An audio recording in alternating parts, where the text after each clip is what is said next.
Meninas e meninos do meu coração varonil, só para quem gosta da banca FCC. Ela tem dominado, os concursos de defensoria pública. Nesse ano de 2021, ela simplesmente fez praticamente todos os concursos de defensoria ao lado de bancas como Sebrasp e FGV. Sigilo bancário fiscal poderão ser excepcionados por decisão judicial fundamentada. E poderão ser por decisão e também por quem? Eu trago para você um sisteminha que eu acredito que seja válido para essa questão e milhões de outras sentenças dentro do De Olho na Questão. O que eu peço a você é o meu sistema, adaptado a partir de um livro que eu gosto demais, mas você faça o seu. Não acredite só no resumo do seu professor. Pegue o resumo do seu professor e torna ele agradável para você, assimilável para você, aqui na telinha. Então eu fiz a minha adaptação, por exemplo, de Natália Masson, uma autora que eu gosto bastante. Ou seja, quem é que pode quebrar sigilo fiscal e bancário? CPI? Sim. Exceto se for municipal o entendimento do STF. Quem pode, observa quem tem juízo. A ideia de a CPI municipal não competir, a quebra, é porque no município nós não há poder judiciário.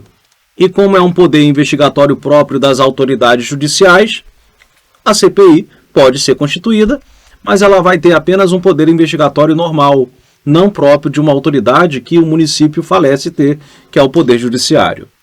O fisco, cuidado, não é uma quebra do sigilo bancário, não. O STF trata especificamente como transferência do sigilo. Agora, olha para mim.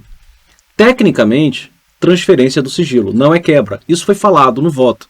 Só que algumas bancas examinadoras, alguns autores, eles tratam isso de maneira mesquinha. Técnica é técnica. A técnica juridicamente falando. Eles falam sigilo, quebra de sigilo. Não é um só não, são vários.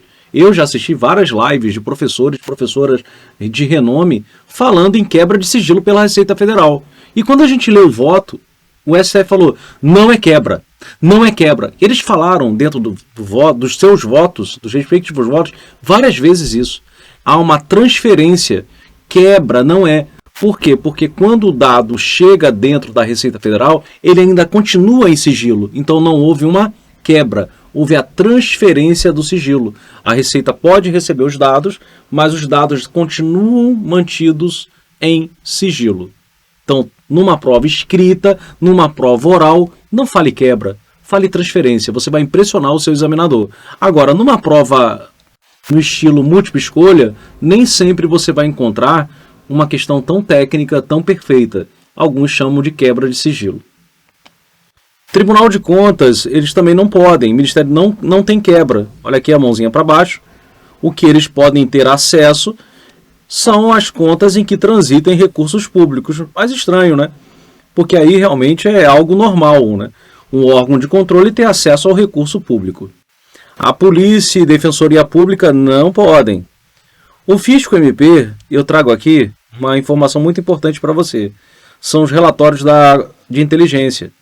A unidade de inteligência financeira. O Ministério Público ele pode ter acesso.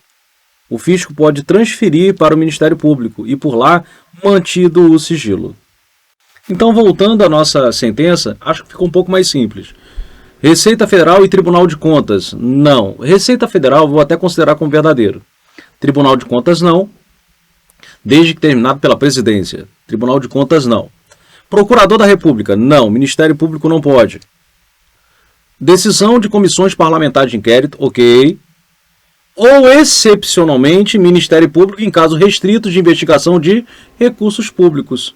Ou seja, é uma questão perfeita? Não, não é. Nem sempre você vai encontrar. Porque o Ministério Público que não tem acesso a uma conta que tem um recurso público, isso não é quebra. Quebra de sigilo? Peraí, o recurso público não é sigiloso? Mas tudo bem, a gente vai deixar aqui a letra C.